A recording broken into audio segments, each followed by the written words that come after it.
Another challenge that I'm going to talk about during the postpartum period is the emotional bit of it. Wow, so it's not always a sweet thing or a sweet feeling when someone gives birth. There are people who give birth and they feel down.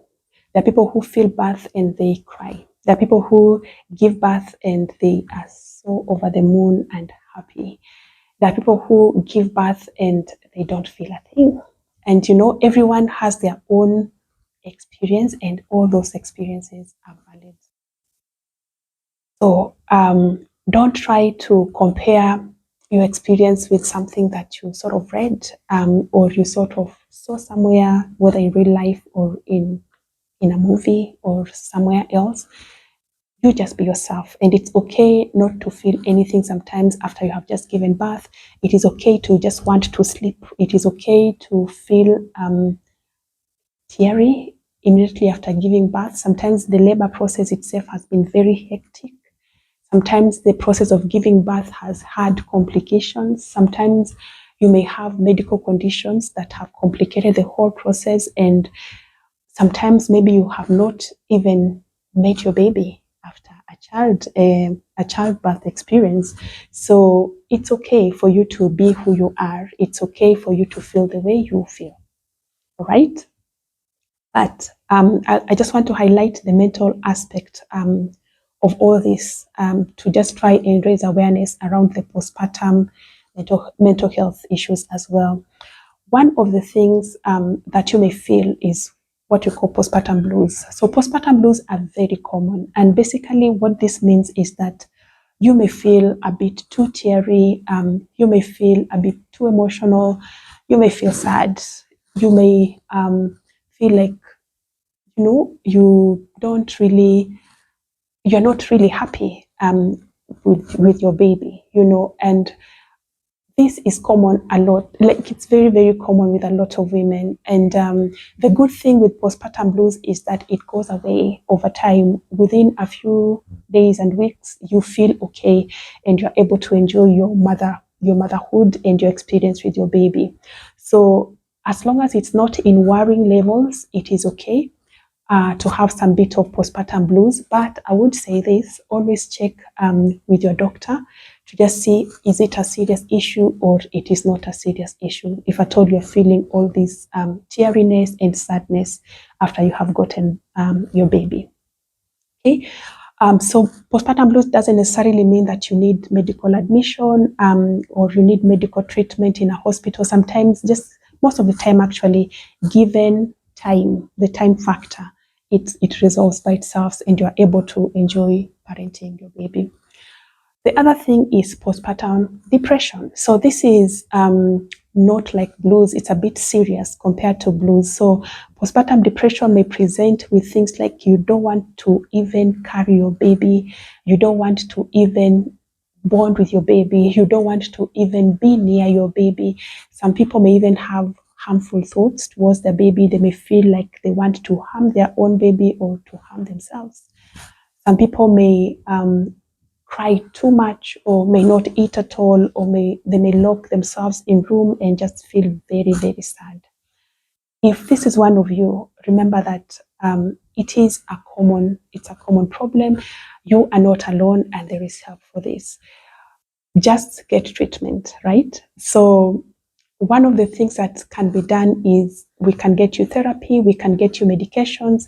We usually link you with the right people like psychiatrists and psychologists to just help you maneuver through this difficult season of your life. And most of the time, it's overcome. Some of the things that may make you be very at risk for postpartum depression is people who have had depression in the past, people who have had a difficult pregnancy, maybe you've gotten a lot of complications, or maybe you had complications during childbirth process, people who they had a whole plan for how they want to deliver their baby and then things don't work that way. Maybe you hoped for a normal birth and then you had a cesarean section, or maybe you got medical conditions and you were admitted and you didn't even have time to bond with your baby. Sometimes it's maybe because financially you're not very okay and you're not ready for this baby. Or sometimes one of the other risk factors is being a single mom. So maybe there is no partner around you, there are no family members, there are no friends who can support you. This could be some of the risk factors that could lead to postpartum depression. If you're feeling this, let it not weigh you down too much. Or if you know someone who is at risk of this, who you suspect may be going through this, please get them help, because postpartum depression can be serious. As I said, sometimes women may take their lives, they may take the lives of their children, or even both of those lives. So those are some of the mental health issues that can happen during the postpartum period. The other ones could be just the general, mental health issues like bipolar or schizophrenia. And this, most of the time, it could happen in someone who already has this condition. So it could just be, exacerbated during the postpartum period. All in all, some of the things that you can do for someone going through this, or if you're going through this, get help, get help, get help. Ask your doctor questions. I hope you have contacts of your doctors. You can WhatsApp them, you can talk to them, you can chat them up with messages, or you can visit them to at their own clinics or hospitals. Talk to your doctor, see what can be done to help you feel better, or understand what is going on, and just see how to maneuver through that season. Talk to friends, remain connected with friends, remain connected with family, remain connected with moms who may be going through the same, or who might actually guide you to help you understand that you are not alone.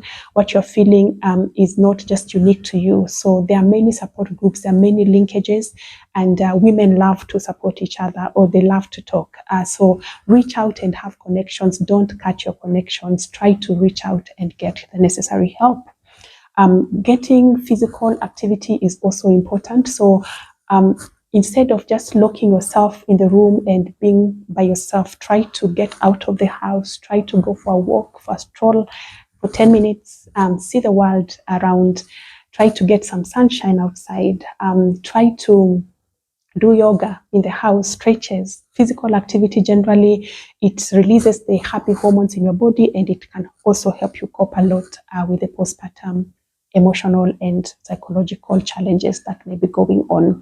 Eating healthy is also, of course, important. So try to drink a lot, try to eat a good balanced diet, so that even your body is energized and you feel good enough to even, and strong enough to even take care of your baby. Remember that emotional having postpartum depression is one of the red flags that we talk about, what we call danger signs in the postpartum period, and therefore just be on very high alert for these things, and seek help in a timely manner, so that things don't get out of proportion.